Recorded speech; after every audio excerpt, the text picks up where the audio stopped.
ഇങ്ങോട്ട് വന്നത്? ഞാൻ മരിച്ചോന്നറിയാനോ?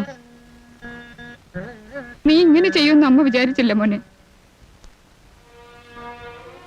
നിനക്കറിഞ്ഞൂടാ, അന്ന് ഇറങ്ങിപ്പോകുമ്പോ നീ എന്നോട് പറഞ്ഞ വാക്കുകൾ ഇപ്പോഴും എന്റെ നെഞ്ചി കിടന്ന് പുകയ്യ. എന്റെ 2 മക്കളെ ഞാൻ 2 തട്ടി നിർത്തിയല്ലേ?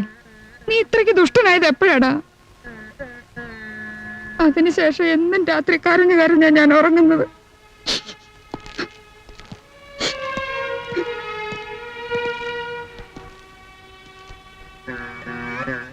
അപ്പൊ വഴക്കുണ്ടാക്കി വീട് വിട്ടിറങ്ങിയതാണല്ലേ? അത് പോട്ടെ, വർത്താനം പറഞ്ഞ് നേരം കളയാണ്ട് ഭാഗത്തിന്റെ കാര്യം പെട്ടെന്ന് പറഞ്ഞേക്ക്. ദിവ്യമോക്ക് അസുഖമൊന്നുമില്ലല്ലോ?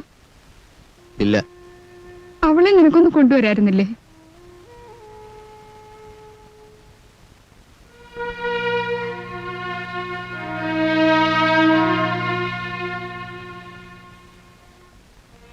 നീ പരീക്ഷ എഴുതിയോ? വല്യേട്ടൻ ഞങ്ങളൊന്നും മറന്നിട്ടില്ലല്ലേ?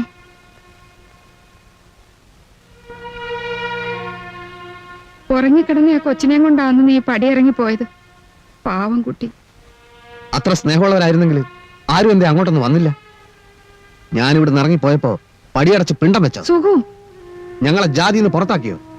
അമ്മേ, അവരവരുടെ സൗകര്യത്തിനനുസരിച്ച് എടുത്ത് ഉപയോഗിക്കാവുന്ന ഒരു സാധനമല്ല ഈ ബന്ധവും സ്നേഹമൊക്കെ.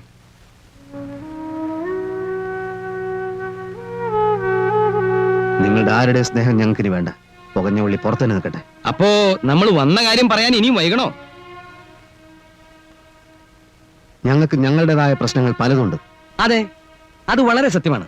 അതുകൊണ്ടാണ് ഞാൻ എന്റെ ക്ലാസ് പോലും ഉപേക്ഷിച്ചിട്ട് ഇദ്ദേഹത്തിന് കൂടെ വന്നത്. അച്ഛൻ മരിച്ചിട്ട് 6 കൊല്ലായി. ഞാനാണ് ഇവിടുത്തെ മൂത്തയാളെന്നുള്ള പദവി അമ്മ എപ്പോഴും എനിക്ക് തരാറുണ്ടല്ലോ. പക്ഷേ ഇക്കാലം വരെ ആ പലചരക്ക് കടയുടെ വരവ് ചെലവ് കണക്ക് എന്നെ കാണിച്ചിട്ടുണ്ടോ?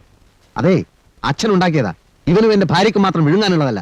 ഓ, കണക്ക് ചോദിക്കാൻ പുറപ്പെട്ടിരിക്കുകയാണല്ലേ? അല്ല, ഈ വീടിന്റെയും കടയുടെയും ഷെയർ തന്ന് എന്നെ ഒഴിവാക്കി തരണം എന്ന് പറയാൻ പുറപ്പെട്ടതാണ്. സുഖു, അപ്പോ 6 കൊല്ലായിട്ട് നിങ്ങൾ കണക്ക് കാണിക്കാറില്ല അല്ലേ? ഏയ് മിസ്റ്റർ, അത് വളരെ തെറ്റാണ്. എവിടെയാണ് കട?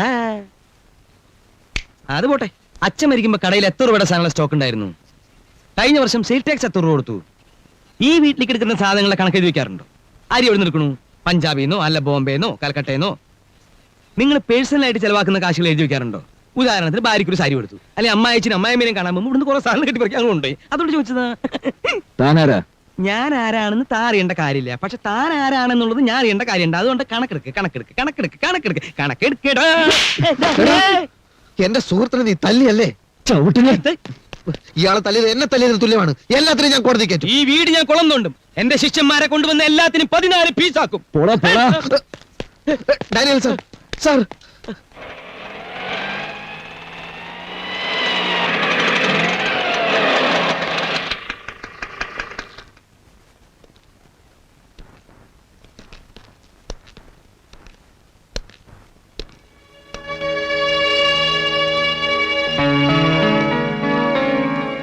ഇതെന്താണ് പോലീസ് ഇവിടെ? ഇതാണ് സാർ പുള്ളി.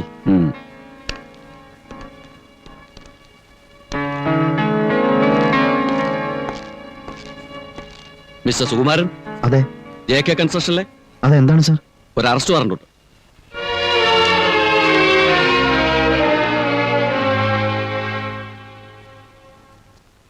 എന്തിനാണ് സാർ?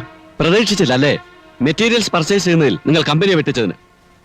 കമാൺ സാർ, എന്റെ ഭാര്യയും കുഞ്ഞും. പറഞ്ഞിട്ട് വന്നോളൂ, വൈകരുത്.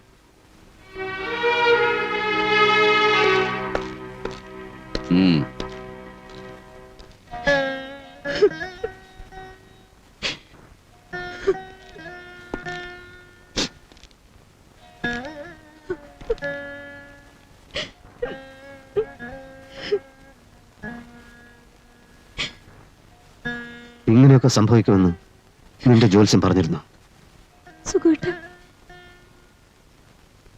ദിവ്യമോള് സ്കൂൾ വിട്ട് വരുന്നതിന് മുമ്പ് ഞാൻ പോവാം. അച്ഛനെ പോലീസ് കൊണ്ടുപോകുന്നത് ആ കുട്ടി കാണണ്ട.